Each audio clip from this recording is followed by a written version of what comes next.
right? We not having that. We want to build a community, forever. Kids win, we win. Period.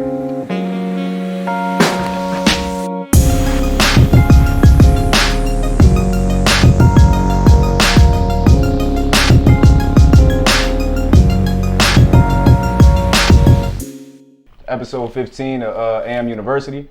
I'm your host, Antoine Miller. We got my man Taj Hill here with me. Very good brother. As I always tell y'all, I don't like having non-intellectual conversations about basketball with people. I just walk away. But this guy, ever since we was puppies, he always made me leave the conversation thinking about what he just said about basketball. Not many people can make me do that, and he always just says something like, he got a good point about that. So I'm glad to have him on and pick his brain a little bit. What up, Taj? How you feeling, boss? I'm doing great. Thanks for having me. Yeah, no doubt. Wayne, what's good? What's good with you, man? How your day been, man? Everything I always gotta good. ask you that. How your day been, man? Man, I appreciate it. Everything good. Everything good. Glad to have you on, bro. Glad to have you back. All right, episode 15. Let's get to it. So Taj, I wanted to ask you just some general questions and just pick your brain about it and see where it goes. Four categories that I want to touch on, and because you in the basketball landscape, you're a referee in New Jersey. You're ingrained in a lot of things that go on with basketball. And I just want a general observation of what you think about these four categories, because I think it's some positives and negatives to all four. And I would just want to hear a guy with a good intellect tell me what they feel about the four categories. So I want to start with because we had the conversation on the phone, and I think I never heard anybody say what you said to me on the phone about this, and I was like, I'm really intrigued on for you to elaborate on what you mean by that. So let's start off with trainers. Do you feel like trainers are doing their job? I feel like some are and some aren't. It's a catch-22 with that. You have a lot of trainers out here that are training these kids the wrong way. And I say that to say, you take a 7-year-old kid, for instance. Why is this 7-year-old kid shooting Steph Curry three-pointers? Why are you running this drill with the 7-year-old kid? He's not physically strong enough. It's a low percentage shot for a 7-year-old kid. And you have guys that are taking hundreds of dollars from these parents, and they're training these kids and got them shooting endless three-pointers. Certain drills just don't make sense for certain level. I feel like if you got a top-notch player, a player that's going somewhere, a player that's ranked, that's already there, then you show him the pro shit. I don't think a 6 and 7-year-old should be doing Euro steps or shooting half-court three-pointers. What if that 6 and 7-year-old want to be Steph? Let him know that Steph wasn't shooting. And I'm shots. talking about not this isn't my thought process per se, but it's a question. Yeah. Let's say I'm the dad of this 7-year-old kid. We trying to go to the top, bro.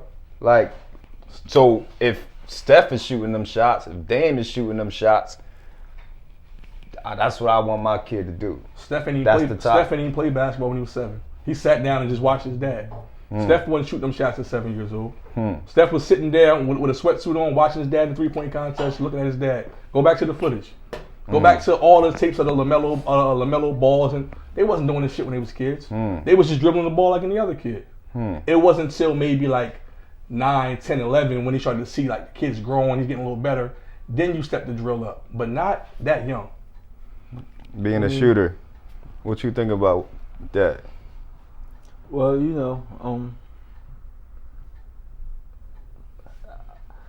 I'm a little different. Like, I always was a shooter. No, you just came out the womb a shooter. You didn't have to go through the route of everybody else. Taj, I don't know. You wasn't shooting that shit at 6 years old. What I was doing? You probably didn't play basketball when you were 6 years old. You probably just did 6-year-old shit. Like, you wasn't like. You got the look on your face like you just came out the womb just shooting the basketball, and that's and the rest was history. Nobody's kid is good at 6. Like, you can't tell what the kid gonna be at 6. I don't know who. Remember Peasy? Y'all know Peasy from Centerville? Peasy used to go to Cream with me. He used to Nobody know Peasy from Centerville, bro. That's listening. Shaqree Barfield. I know the one. I mean, we know him, but nobody listening know who Peasy and Shakri is, bro. What? They taught y'all to shoot? No, I'm just saying they was at the. I went to Cream, Roletta Twine Cream School, Middle school. and I was shooting. I was like, I don't know. I always could shoot.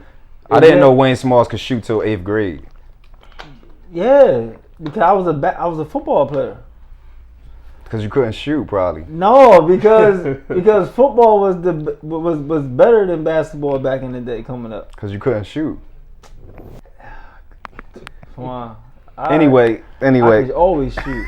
Anyway, but where do you draw the line, Taj? Because you like, I think we know why trainers is doing this, because you gotta sell the product. That's a fact.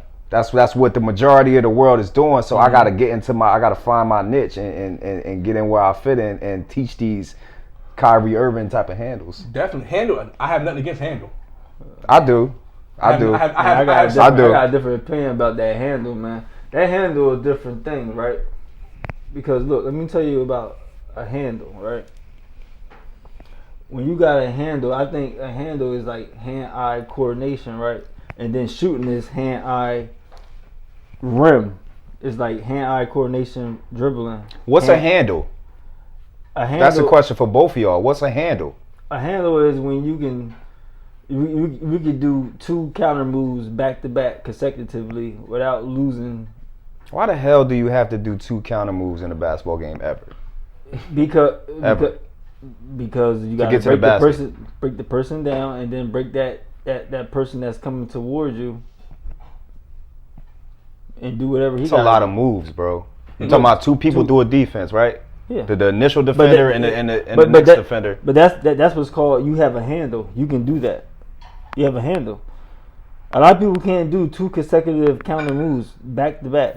It's 1 counter move, and then you stop that counter move. Yeah, but you hear what I'm saying? Why would you ever have to do those 2 counter moves consecutively if you? Because it's the next level of defense. Yeah, not even at the next level, but just as far as the way basketball is now with the freedom of movement. Like, I feel what you're saying. Like, okay, you don't got the defender. Now you should pass it and go through. Exactly. But in today's game, it's an ISO game. So I might need 7 or 8 dribbles to get past this guy, whereas in our day, a guy might just make 1 move and go. Quick, before you keep going, do you as Taj Hill accept that, or you just, or what? That's just the way it is. That's just the way it is now, because that's what's being taught. That's what I'm saying. The job is being done and the job isn't being done, because there's ways to get around somebody with 1 move. There's ways to run an offense without a lot of dribbling. 100%. But what you see is what everybody wants to implement. So Kyrie Irving dribbles the air out of the ball. So that's everybody's favorite point guard now. It's like, I don't got him. I'm coming back this way, or I'm coming back that way. I'm gonna step around this way. Meanwhile, it's a guy open in the corner, but ain't nobody come to see him. They came to see me. So I'm just doing a bunch of stuff until I get it off. I hate officiating it, because you got to administer a 5-second count. Then he picks the ball up. You got to start the 5-second count over. So it'll keep you working, but it's part of the game, man. It's what's being taught, man. Nah. Is James Harden or Allen Iverson better? Who's a better basketball player? Basketball player, not career. Who's the better basketball player? James Harden's a better James basketball Harden's not player. even close. James Harden's better than Allen Iverson? I think James Harden's a better basketball player. It's not even close. Why? Because Allen Iverson wasn't really a basketball player. James Harden is more efficient. Allen Iverson was just a freak of nature. He was a 6', 175 athlete who they just put. John Thompson put his faith in him. That's a bad argument, Wayne. It worked. James Harden is way more efficient. Do I like the way James Harden play? No, but he's efficient, extremely efficient. I just compare myself to Allen Iverson. I'm sorry, y'all. But I don't think you played nothing like Allen Iverson. Why? Because you didn't take you took stupid shots sometimes. And Wayne, but from the shot standpoint, Wayne took. Your whole goal wasn't to score 30. You played with other good players. I seen you run pick and roll with players. I seen you when you wasn't on your BS and the girls wasn't in the stands. I seen how you played versus if your dad was there, you played how you play. You played like how you supposed to play. Now if your dad wasn't there and the girls in the crowd, that's true. And it was just like, okay, Wayne in his bag right now. When his dad came, he played so like a real basketball player. He played the game so he efficiently. Oh man, but right. they're playing Penn Tech and somebody knocked, he gonna try to dunk. He gonna try to do. I mean, that's just. Oh, Todd. You're not Allen Iverson. You're not Allen Iverson. You had your own game. You're probably one of the best players ever played in the state. So you come from a basketball bloodline. Allen Iverson was a quarterback who they just put on the basketball court. I was a wide receiver, cornerback. I wanted state chip in Pee Wee football. We beat East Camden. It's because you couldn't shoot. That's it. That's because you couldn't shoot. All right. So that's trainers is 50-50. Trainers. In my opinion, I don't even think it's 50-50. I think it's probably 65, 60, 40, something like that. Like, cause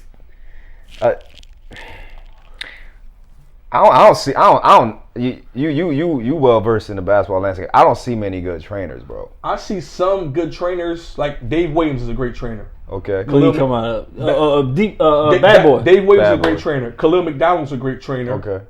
Troy Brooks is a great trainer. Okay. My guy Mo Bugatti, he the one that trains DJ Wagner. He's a great trainer. Definitely. Okay. But they train according to the level of who's in that gym.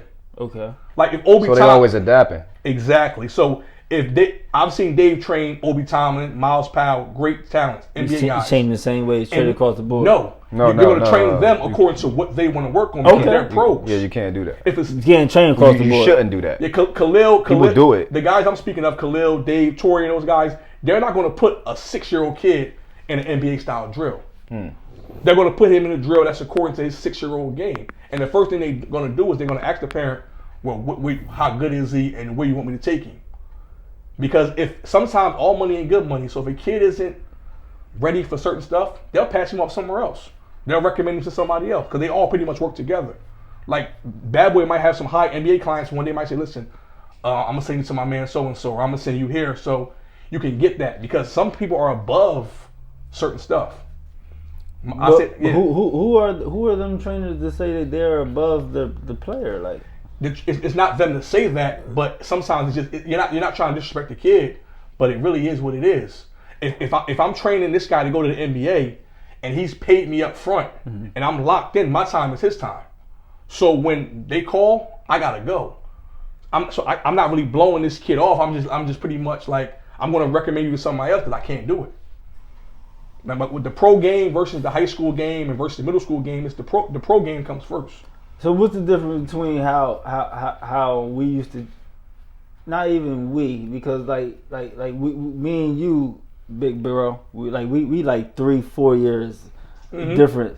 Right. So like, how was the workout ethic then, and then our workout ethic? Like we didn't work out.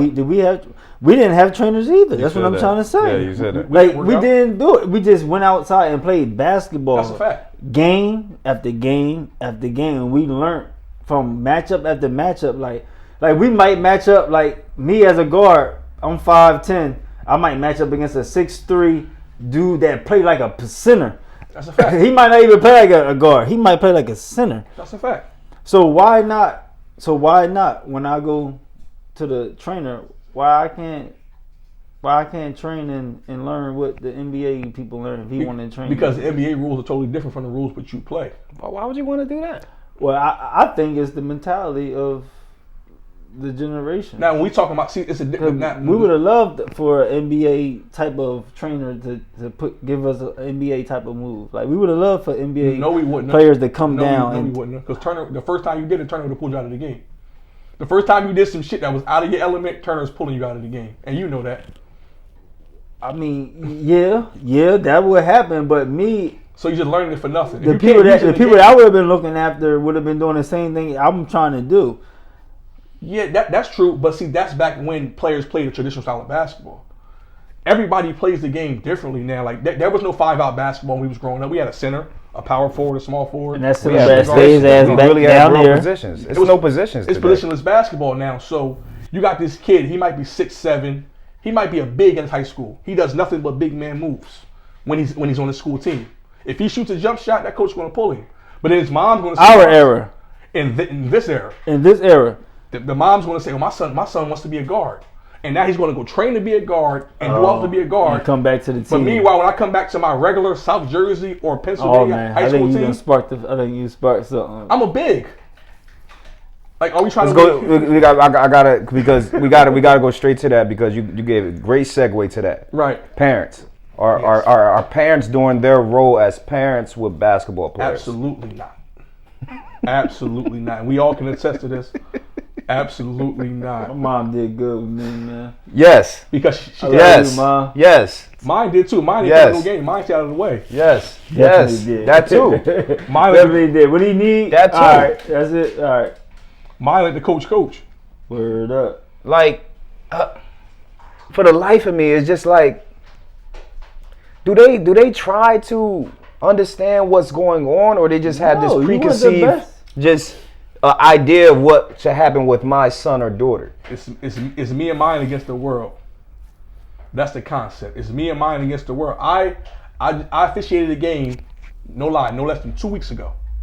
2 weeks ago. The kid comes down, kid hits a game-winning shot. Mm-hmm. The team wins the game. The mom says, "You should have swung the ball to my son. My son was open." This kid made the shot. The game is over. She said, "You should have swung it. You should have swung. That was luck. You should have swung the ball. My son would have made it. You just won the game, Mom. But because your son didn't get the glory, nothing matters." And she was really, really upset. I mean, it was a dumb shot the kid took, but the shot went in. He probably should have swung the ball. You think it was a dumb shot if he made it? But the shot went in. I know you don't think he made it, right? I just don't. Was he a senior? Yeah, if he was a senior, he should have swung it. Nah, he wasn't a senior. He was a young boy. He was a senior. He should have swung it. If he was a senior, he should have swung it. He trying to get that 1,000. To be real, this kid shouldn't even have really been in the game. He was just like there by default. He was like the fifth man they picked up. So kudos to him. All right, kudos to them. Maybe he shouldn't even been in the game when he shot that shot in high school. This guy, man. You said what? Why you didn't score 1,000 points? This guy. The dynamics of your team. What's up? Talk to me. Break it down. Playing with Glenn and Turner. You had both of them, correct?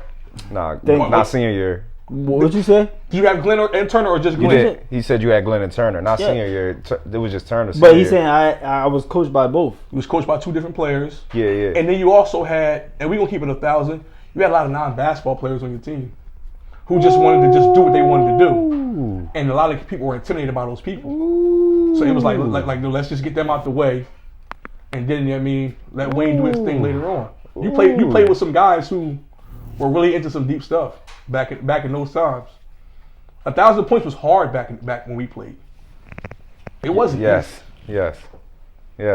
You wasn't heard of two people who get 1,000 points at the same time on the same team, was it? Canada High had 4 in the 90s. I remember Collinswood had a couple players that had 1,000 points. Yeah, no. We going no. Don't talk about that right now. We going. Hey, Butter, you next, Butter. we gonna talk about that. That's group two, man. I love y'all. It was I love group one. No, it was group one. It was group one at the time. We gonna talk about that next time. Don't worry about it. But yeah, just think about Camden High and Wilson. Your whole era. Who had 1,000 points? We all know who left with 3,400. Chris Polk. Ricky had nowhere near 1,000 points, and that's my guy. That's my day one A1. Ricky missed 1,000. Chris Polk had 1,007 points. It was hard to get it, bro. And Chris Polk had some monster games. But you also had that 2.0 rule, which came out in 01, where a lot of guys was ineligible 2 and 3 times. Dang. I think you just came from just a good bad era. You had Dave Foster, who was good. Shomari could play. Dwight could play. Byron could play. You guys had a complete team, so you wasn't getting 1,000 on that team. Okay. 936. You feel me? Okay. We can start talking about it. 1,000. But it go back to them games when you was bugging, trying to dunk and do all that dumb shit. Stop playing your game. There go the rest of your points right there. So, okay, because this is another great segue. Coaches. It's coaches doing their job. On a high school level. On a high school level in South Jersey, Pennsylvania, the local ball, I think so. But as far as the AU and the outside ball, absolutely not. It's too much. They're the players' friends. It's like if I get a good kid, this kid gets 7 to 8 offers. He's going he got all these schools coming. I'm looking at him as my meal ticket. So I'm not treating him or holding him accountable. Whereas in my era, I've seen coaches yell at stars. I've seen stars get benched. You know what I mean? I've seen Silk get in Samaj's ass. Silk. With Temple in the building. With Rutgers in the building. Silk. Now, I had a coach tell me the other day, I'm going to take you back to another reference. Kid's going to the hole. This kid's top one of the best players in the country. He's going to the hole. This 5'7" white kid takes the greatest charge ever. I blow my whistle. Boop. Offense. The coach said, you can't make that call on him. That boy ranked number 50 in the country. What? I just looked at him like, you're a fan. Really? This is his coach. This is his head coach saying this. You can't make that call on him. He's ranked 50th in the country. Really? You're a fan. You're not a coach. How dare you say that as a coach? That goes on. These coaches are fans. What? These coaches are fans now. I think I'm asking them the question. That goes on, yo. These coaches are fans, man. It's really bad. It's just like he said everything right. 936, yo. I swear, yo. I don't know. That's my big bro. What he said, I used to goof off and stuff, but I deserve it. You want to know why you really didn't score 1,000? Please tell me, Twan. Because you didn't play in a system. You didn't play in a system conducive to Wayne Smalls. It wasn't about Wayne Smalls. Who was it about? Tell me. Say it. I need you to tell me. It was about putting these athletes on the floor, and we gonna get the job done. And if Wayne Smalls could get his points, bro, you average 20 a game at Rutgers, bro. You average 20 a game at Rutgers in a system. We talking about all of it because it goes back to what Taj is saying. Rutgers is my team. Listen, coaches don't adapt. In 2020, coaches still don't adapt. And this is off the court, and what Taj is saying is off the court because you looking at a guy because he ranked top 50 and you calling a charge on him. You're not adapting in that way. You're catering to this kid because he's ranked top 50 in the country. It's the same schematically, right? It's the same schematically. Turner, rest in peace, Turner, but he'll say it. He said it right in my face. He said, I like athletes. I want athletes on my court. We're going to be more athletic than you, and we're going to destroy you that way. You didn't play in a system. You got the ball, and you did Wayne Smalls Jr. type of stuff. Sometimes Turner did good by me. No, but it's not about that. It's not about that. I'm not saying he wasn't a bad person, whatever, but it is what it is, right? You played in a system, a real system in college. You played in a flex offense that catered to your strengths. It's so good, but I hated it though. Why? You were smart and you can shoot the basketball. Took too long. That's what a flex offense is for. You gave too many people the option you want to be shoot. because you want to be AI. But that also comes from playing from no system to system, so it's going to make you feel different. Because all you knew was freelance basketball for 6 or 7 years. You went to Bonzo where y'all just ran and just did whatever y'all wanted to do. Then you come to Camden High where you're arguably your best basketball player is probably a football player. Like he wasn't. So you think Shomari is better than me? I don't think Shomari is better than you in basketball sense, but I think he was the best athlete on the floor at that time. Why? He wasn't. Why? He was stronger. He was faster. He was more athletic, and he wasn't faster than me. He was a lot more confident than everybody on. He was a lot more confident. Than Okay. Like Shomari. Confidence. We had a thing about confidence. Shomari came out as a freshman with wagging him, not knowing what he was doing, and was just out there, just running around, getting steals. And he played, and he really played as a freshman, and that was unheard of in our era. Playing as a freshman, he really played as a freshman. He was a. You know what I mean? He didn't look lackluster. He looked right. like he belonged out there. Right. He looked like he belonged. You did, Shomari. Whereas you didn't have a point guard. Shomari wasn't a pass first point. Shomari wasn't. You couldn't even really get Shomari position. Yeah, he got rebounds. That's true. He blocked shots. Like you needed a point guard. If you and my brother would have went to the same high school together, right? If y'all would have went to the same high school together, y'all would have flourished. Right. Y'all flourished at Bonzo. Tell me why? Because I needed a point guard that did what? To pass the ball. But to set you up. Somebody could tell you like when you bugging right now, swing it back. Other than that, you needed a point guard to get you going. That's what shooters do. I didn't need to score a point guard. Huh? I didn't need to score a point guard. You ain't need a scoring point guard. You mean? No, hell no. Nah, no shooter wants a scoring point guard.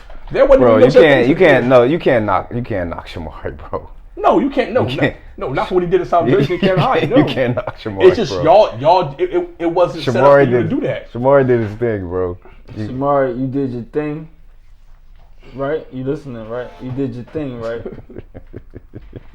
But you know damn well you should have took a little back seat and let me pump them jumpers up in them niggas. In them faces. Nah, but see, why would he have to take a back seat when he's coming off of playing with? Because he already has his scholarship to go to Kentucky. Now we gotta go get this scholarship for my boy right here. Yeah, that's true. He's out here trying to score 1,000 in 2 years.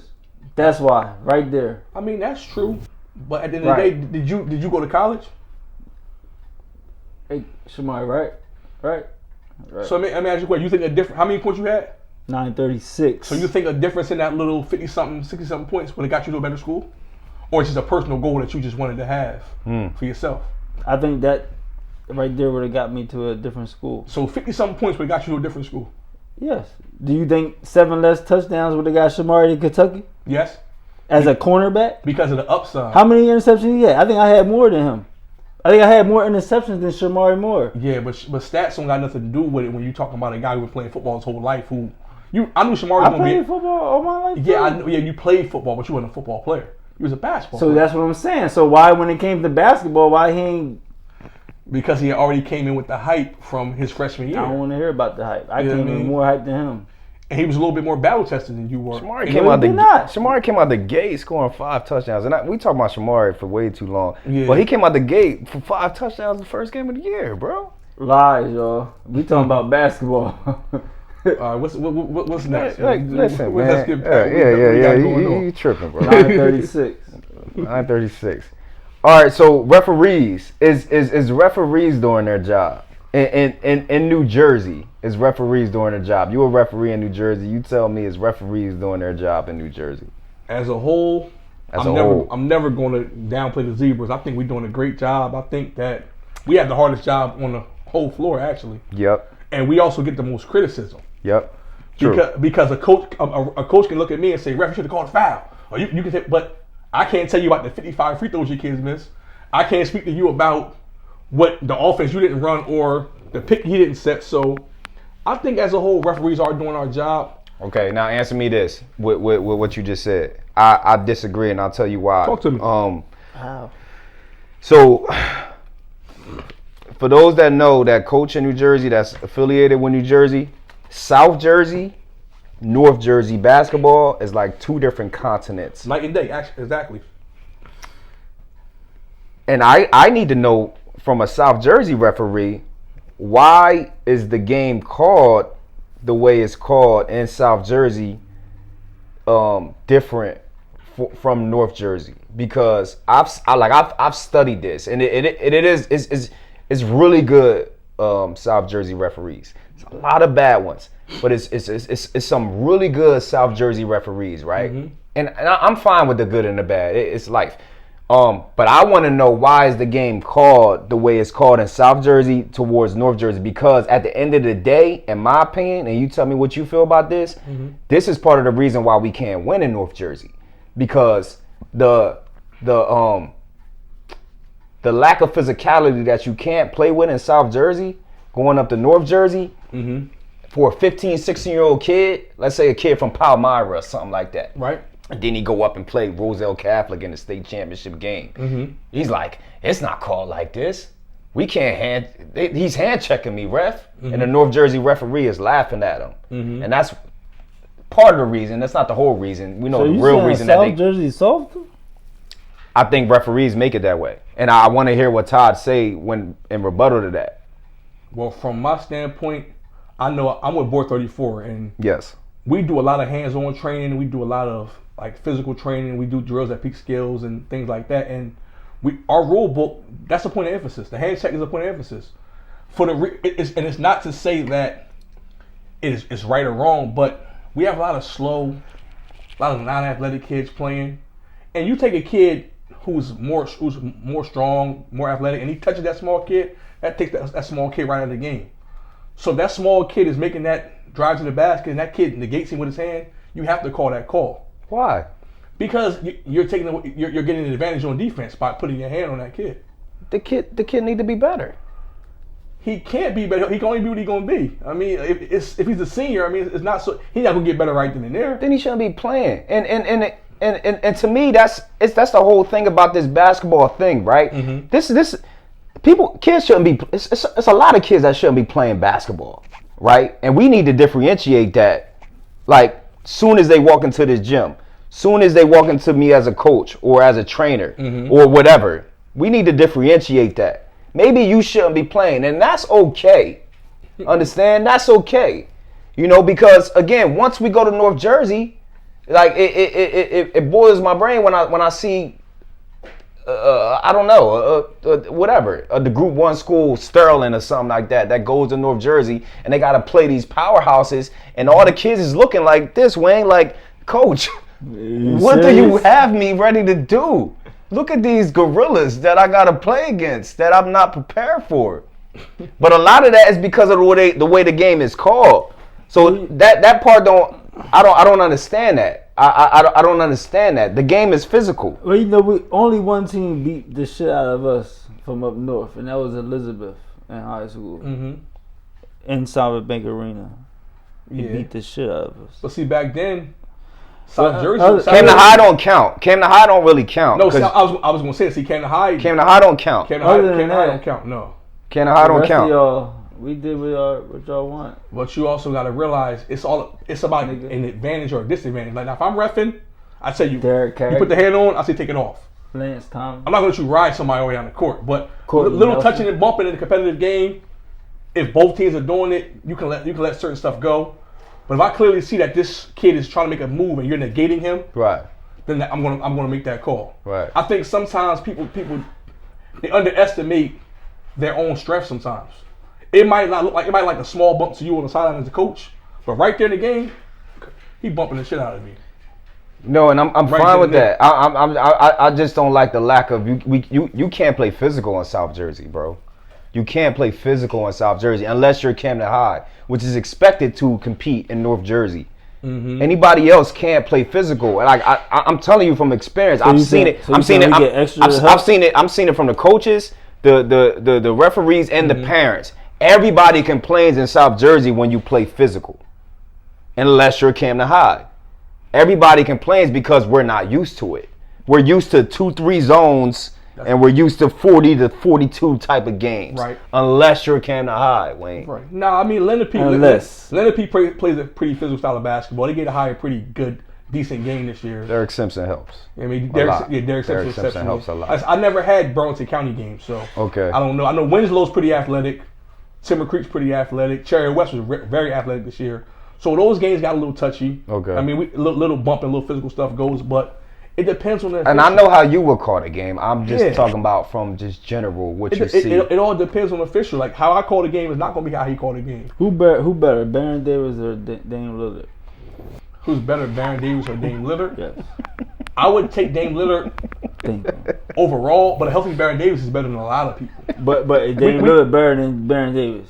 At this point, at this age in their career, yes. I mean, not but like from the rip, no. Like the nice Baron Davis. Baron Davis in his prime versus Dame Lillard in his prime. I'm never taking Damian Lillard over the Baron Davis in his prime. Baron Davis in his prime was battle tested. I'm never taking the Damian Lillard over Baron Davis at UCLA. Are you serious? Like, I don't know if you saw what he did to Dwayne Wade. No, like, are you serious? Baron Davis was an animal at Charlotte.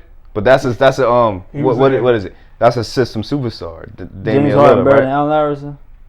We said that already. As a basketball player, yeah. As an athlete, heart, all that stuff, no. So Taj, let's end with this. What's up? So how you feel the landscape of basketball as a whole? Do you feel like it's in a good place or a bad place? Is it trending? Where is it trending? It depends who you are. It depends who you are. Elaborate. If you're on a circuit, if you're with Nike, you're with Under Armour, you're with Adidas, the sky's the limit. But if you're that 2-star kid who's at a small school and don't know anybody, isn't connected to anybody, it's going to be hard for you. Like, I remember when we was growing up, we had guys in Paulsboro that were studs. You had guys in Cedar Creek. You had guys in all these small schools that were studs in ball and ended up going nowhere because of the school they went to, who they know. If you don't know somebody and you're at a small school, you better be getting 50, 60 a game. Because this kid on this bench at this powerhouse school, he's going to get a higher offer than you because of where he's playing at, who he's playing with, and who he knows. So basketball's on the up and up for those that are playing in the high echelon situations. But for those hidden gems, it's going to be rough for those kids. We had a kid last year, Jay White, went to Penn Tech, averaged 20-some points a game, 6'3", very athletic, very skilled. Ended up going to a small school because of the school he went to. And he's better than a lot of guys that play for some of the bigger schools. But now it's all about name over game. It looks good when you are college and you have a player from Roselle or whatever the top-notch school is. That looks better than having a kid that played at Camden Prep Charter or Freedom Prep Charter. So for the kids who are in the mix, basketball is looking lovely. But for the kids who are trying to make it, those small kids, I advise y'all to get connected. Get connected to somebody that knows somebody. Because a lot of these high school coaches, all they want to do is get wins. They're not worried about you once the season is over. Get with somebody that cares about you 24/7, that's going to get you in the best place to play basketball in the best situation that they can put you in. Gonna end it right there, brother. Thanks for having me. I appreciate y'all. No doubt. No doubt. Yeah, that's how it is, man. Talked about that too long, Wayne. Well, Shomari. I thought we was over that episode 4, man. Like, I love, bro. I thought that was it.